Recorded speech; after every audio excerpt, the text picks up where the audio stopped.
So there's another betting controversy that happened, and a lot of people took notice. I didn't even know this was going on. I sent to you yesterday because I was dealing with family issues and Tigers baseball and Halloween and all this shit. So I wasn't on social media, and I'm like, oh, let me see what's popping on Twitter because that's where I get my news. And I go on there, I'm like, holy shit. Yeah. We got a Chauncey Billups NBA thing going on here, don't we? Yeah, so it's against that guy Dolgarian versus Valley. And Dolgarian was like the favorite to win by like -2 something. Then it went down a lot later. And then, you know what? Let's have this Hey Jive guy explain it. He explains it very well.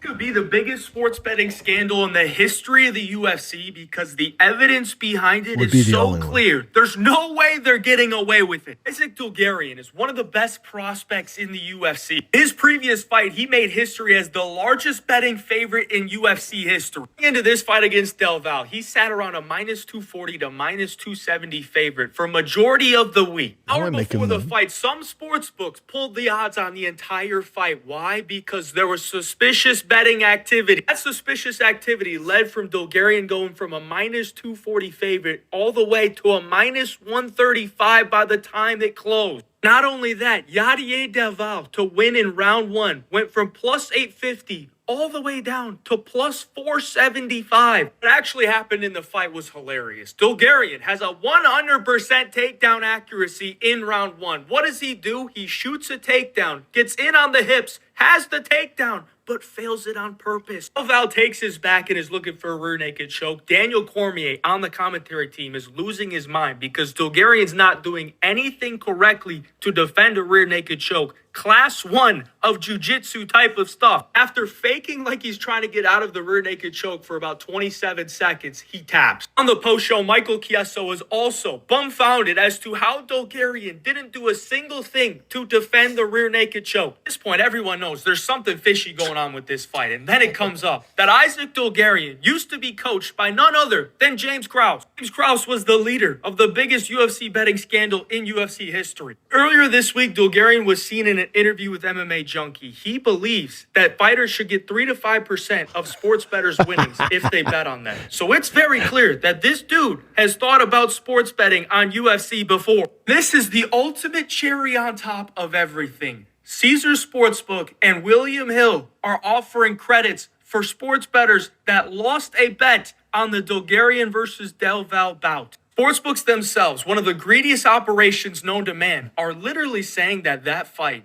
was sketchy as fuck and we are going to give you your money back because that was just not fair. There's clearly something to look into. FBI needs to investigate it, find the bettors that made the massive bets on Del Val, that moved the line, find their connections, check the bank accounts. Cash Patel, step in. Yeah, he's right. So here's the thing. Go to his purse. Go to that fighter's purse that was fucking doing the shady shit. Dolgarian.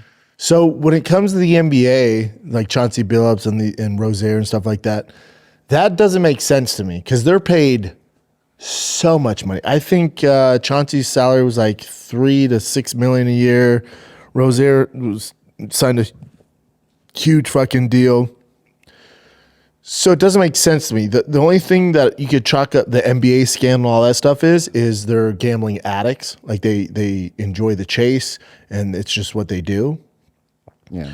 Well, to me, it's almost like in the UFC, especially this Dolgarian fella, that would make more sense to me. They're not paid well, at all. So they're trying to earn extra cash.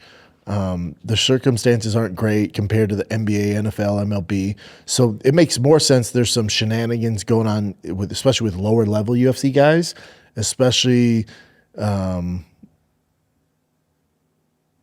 I can't find his purse, but they said they not secretly, but quietly let him go. Yeah, this is what else is alarming is the UFC's kind of hush-hush about this, Mm-hmm.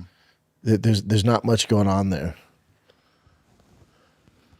I would assume he's getting like, I don't know, maybe 40 grand, 30, 25 grand. So this makes sense. This makes more sense. You're not seeing anything about how much he's making. There it is, 4,000. That's promotional guidelines, compliance pay. That's all the stuff you got to do, the media and stuff, I think.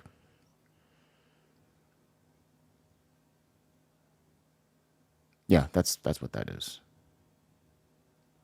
But so let's say he makes an average around 40 grand a fight. That makes sense. It's some shenanigans in that, because you're doing it because you need the money, you want the money. NBA, NFL, MLB, it doesn't. Those guys make so fucking much. You're just talking about they're just addicts to do it at that level. Yeah, but then that's what I was telling you too. It's like I knew there had to be some, but it seems like it's way more than we're not catching on to it. Oh yeah, it's everywhere. Because like UFC is like very hard. It seems like it'd be tough to do, but fuck, it's probably the easiest to do. I don't know. Yeah, you just, hey man, take me down and fucking, because and it's only on you. Think about NBA. Whether 5 players on the court, so 4 of the guys don't know what's going on. They just think you're playing real shitty. So you got to act the part more. So you can't tell anybody. UFC, it's just you. I guess where you can make it less obvious. Or you don't even have to tell the other guy. The other guy doesn't know. Shoot for a takedown, get your neck. They're going to get your neck. Shitty defense, you get tapped out. Happens all the time. Yeah, but that would be for not as much. So this one reminded me of this older report about that Korean fighter. I was telling you about. This thing was crazy. So he was approached by like the Korean mafia kind of guys, like 3 different people. They're like, we'll pay you around like 92,000 to lose the fight, right? To lose a fight. And then like literally 2 hours before he stepped into the cage, these bets started coming in, crazy shifting bets. So the UFC knew about it. They went to both the locker rooms of this guy, Taehyun Bang, and this guy, Leo Kuntz. And they were like, we know something's happening. So if you go through with this, whatever this bullshit is, you're going to have like federal prison time. Something crazy is going to happen. So make sure you don't fuck up. So this guy, this Korean dude, he even bet half of what the $92,000 on himself. Hell yeah. And in the last minute in the cage, he's like, I'm too scared. I don't want to. I don't want to go. So he ended up winning the fight by split decision. So he still got found out. Right now he has a Korean mafia on top of him, and then he was sentenced to 10 months in prison in Korea. Yeah, it can't end well. But someone bet like a million something dollars. That's why I was like, what the in the last few hours. Just a big Hung Bang fan. It's like. Yeah, if it was like a more famous. Yeah, that makes sense. Yeah.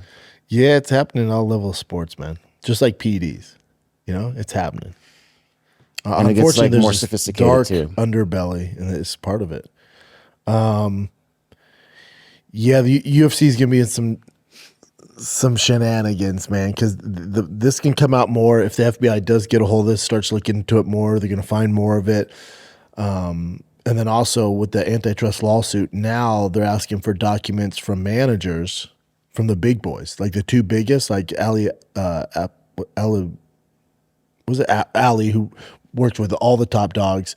The other, Abdelaziz got that guy? Yes, the other manager who works with so many of the big names. They're asking for text and email exchanges with the UFC and those managers.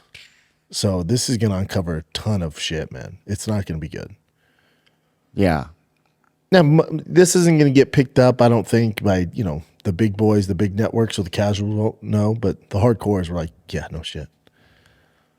I didn't expect it to be this much, but now I'm thinking like it's happening. It's got to be happening way more than I thought before. There's some shenanigans. So they just have to be slick about it. You're talking about international too, like and the mob. The mob's involved. The mafias, whatever. Mob's involved. You got guys who aren't making a ton of money. It's they think it's life changing money. It's gonna be more prevalent in UFC than anywhere else. Yeah, easier to pull off. It's just one guy involved. What is this? I don't know who this is, but this says very important tidbit here. The FBI notified the UFC of abnormal action in the line movement and gave them hours to pull a fight. They chose to continue. From my perspective, are not.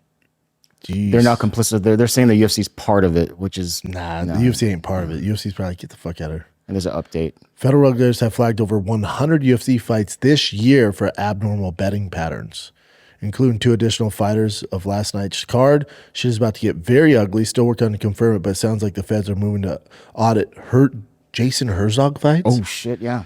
Because he refs. Again, not crazy paid. You know, these guys that are lower level paid but can influence the fights, that's who you're going to see more and more of, you know? I forgot to mention that Taeham banged the Korean dude. After that happened, he still fought one more time in the UFC after everything happened, which is kind of like... Yeah, it's going to get weird.